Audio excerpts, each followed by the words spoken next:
Hello and welcome to Mathematics Made Easier channel. I am actually delighted to have you at this time. It is a good morning in my country, and I know it is good afternoon in some countries and even good evening in other parts of the world. So good morning to my fellow Ghanaians.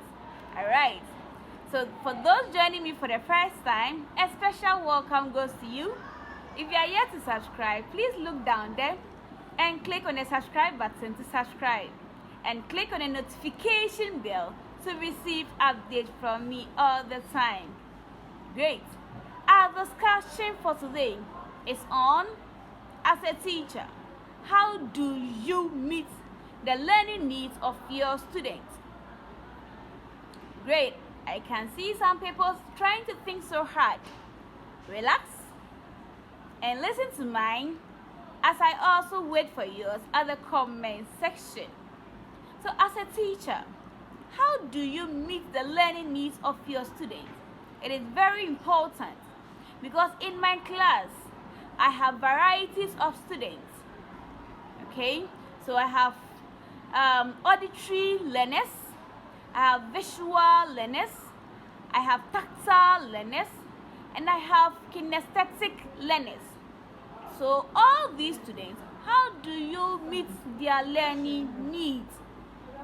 Alright, so for me, what I do in meeting their needs is I usually use highlighters or colored markers when teaching to highlight the important keywords in my teaching, in my lesson. This is to help those who learn by seeing, that is, the visual learners.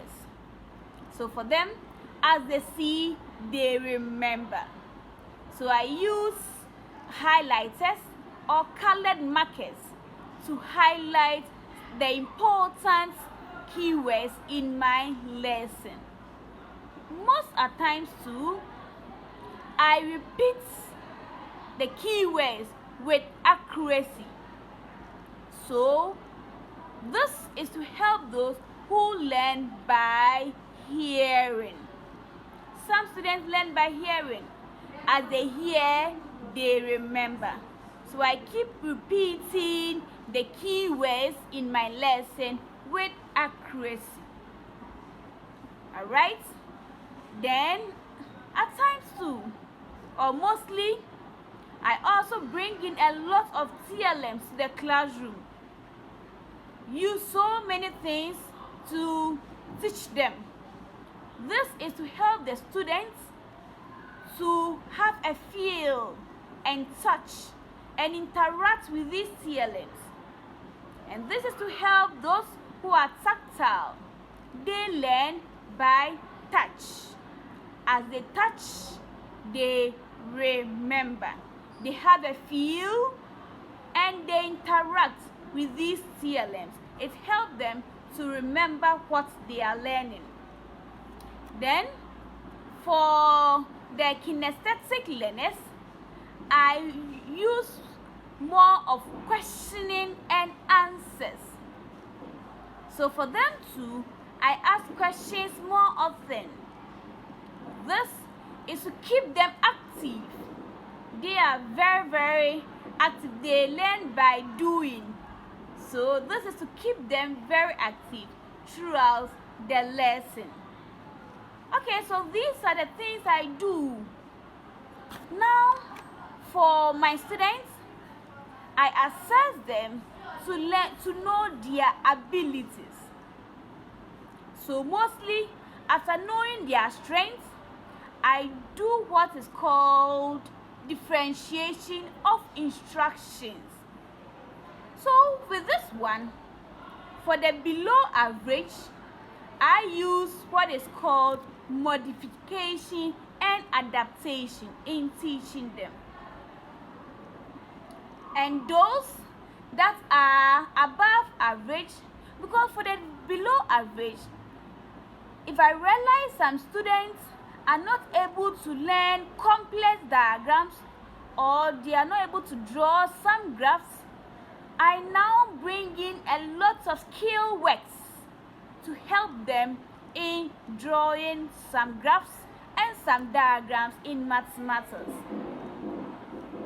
And for those who are above average, my students, or most of those that are above average, pick up with little motivation.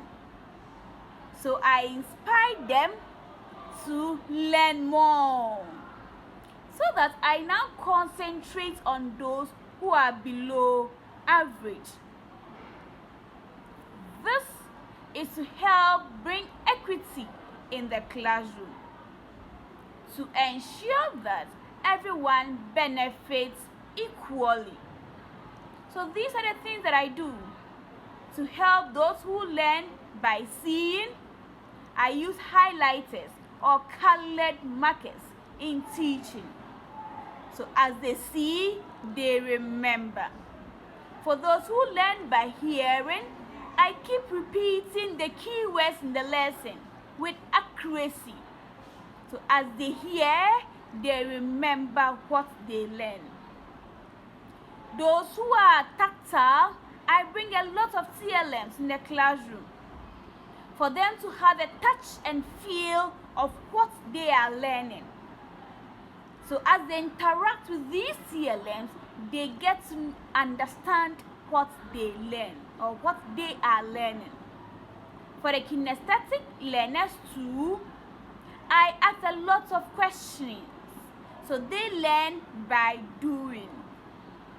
Alright? Then I also talked about the approach or the use of differentiation of instructions. So as a teacher, my question is, how do you also meet the learning needs of your students so that none will be left out? Mostly, I do peer-to-peer teaching. This is to help the low learners learn from those who are good. Because as they see their peers teaching them, they get motivated and encouraged to learn more.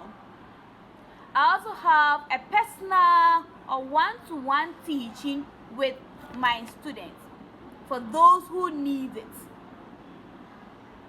And that is the motive of also bringing out this online teaching, to serve as a backup to those who are weak.